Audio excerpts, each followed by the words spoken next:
Everyone. My name is Dr. Vajesh Shibir, and in today's video, we are going to discuss about approach to cardiac chest pain.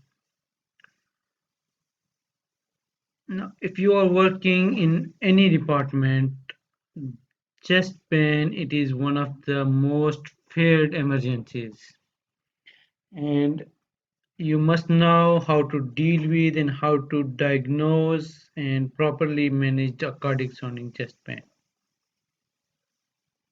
Some may say that troponin and ECG are important for diagnosis of chest pain.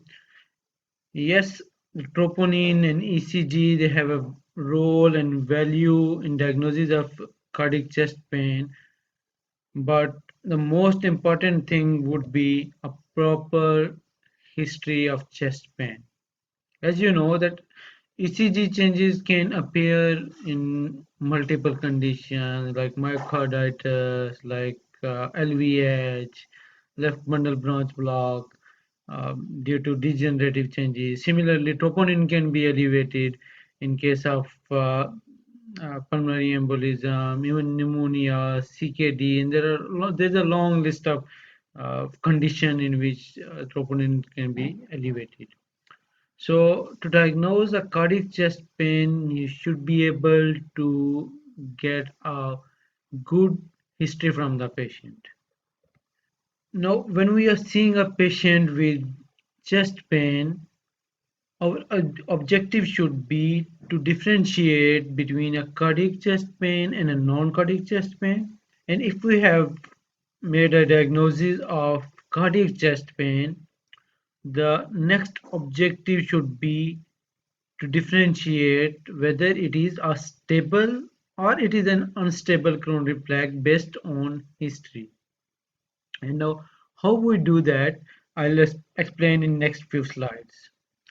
Firstly, a cardiac chest pain or angina, it is a substernal discomfort or pain which is described as squeezing or tightness or choking sensation or heaviness by the patient. The cardiac chest pain it is provoked by physical or emotional stress and it is relieved by rest or nitroglycerin. Now, based upon these three entities or three characteristics, we can divide the pain or chest pain into typical cardiac pain, atypical cardiac pain, and non-cardiac chest pain. Now, for the chest pain to be called typical cardiac pain, all of these three features should be present. Now, what are these features? You can see again the substernal discomfort or pain provoked by physical or emotional stress and relieved by rest or nitroglycerin. If all of these three features are present, we'll call it as a typical cardiac chest pain. But if there is chest pain and one out of other two features, we'll call it atypical cardiac chest pain. But if we only have a chest pain without it being aggravated by physical or emotional stress and relieved by rest or nitroglycerin, it is called a non-cardiac chest pain. So once we have established that patient has a cardiac chest pain, the next question which we should be asking ourselves is whether it is a stable coronary plaque or the patient has underlying unstable coronary plaque. Before going into detail of that, we all know from our basic knowledge of medicine that atherosclerosis it is a progressive phenomenon. It starts with the deposition of cholesterol and connective tissue under the intima of the coronary arteries. And over the period of time, this plaque formed of the cholesterol and connective tissue, it progresses and causes the narrowing of the blood vessels or the arteries of the heart. And in case of acute event, this plaque can rupture and results in aggregation of platelets and occlusion of the vessel, resulting in MI. So based on the stability of plaque, we can divide the chest pain into stable angina, which is now called as chronic coronary syndrome or acute coronary syndrome. Now, how to differentiate between a stable angina and acute coronary syndrome? So, stable angina, by definition, it is a characteristic chest pain which has a predictable intensity and it occurs at a certain level of physical or emotional stress, and it is relieved with rest and nitroglycerin, and it remains stable over a prolonged period of time. Now, how prolonged this period of time should be to call it a stable angina? We'll discuss it once we go to unstable angina or acute coronary syndrome. Now, the acute coronary syndrome, it is further divided into unstable angina, non-ST elevation MI, and ST elevation MI. Now, unstable angina. The most recent European Society of Cardiology guideline define unstable angina as a rest pain which is of characteristic nature and location, and it persists for more than 20 minutes, and it has an onset within last 2 months. Or a patient with new onset angina of at least grade 2 of Canadian Cardiovascular Society classification with onset within last 2 months. And thirdly, if a patient has a progressive increase in severity, intensity, or has a chest pain at a low threshold over last 2 months, it will be called unstable angina. So the recent European Society of Cardiology guideline, they have set a limit of 2 months for a chest pain to be called either unstable angina or stable angina. If a patient has any of these three presentations within last 2 months, the patient will be said to have unstable angina. But if the patient has a chest pain which has been going on for more than 2 months, it will be called as stable angina. Now, this is a slide which shows the Canadian Cardiovascular Society grading of angina pectoris. Most of you will be familiar with it and you can find it easily on the internet. So we'll not be going into detail of this classification. Now, in case of unstable angina, you may not find any ST or T wave changes, especially if the ECG is done at rest without chest pain. However, during the chest pain, patient can have ST or T wave changes. Even patient can have transient ST elevation on ECG during an episode of pain in case of unstable angina. However, in unstable angina, the cardiac enzymes are normal. Now, the management of unstable angina, it is similar to that of non-ST elevation MI.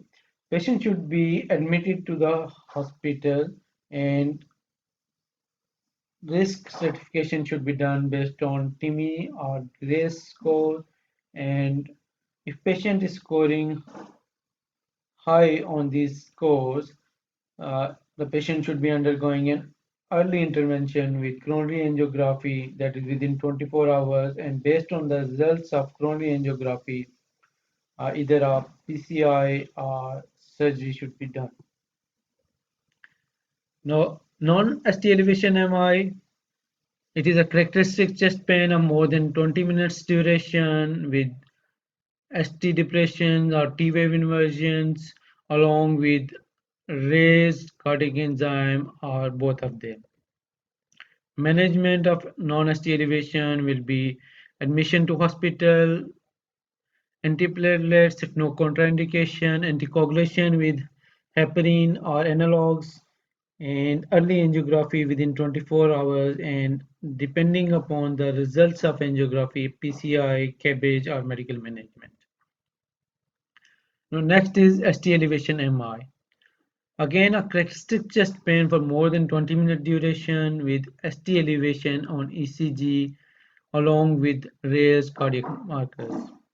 Now we should bear in mind that we should not wait for cardiac enzymes to make a diagnosis of ST elevation MI in patient who has typical chest pain and ST elevation on ECG, because these patients they need urgent coronary intervention, and the time limit for that is 60 minutes for a patient presenting to PCI center, or 120 minutes for a patient presenting to non-PCI center, and we should be transferred to a PCI center within 120 minutes and coronary intervention done.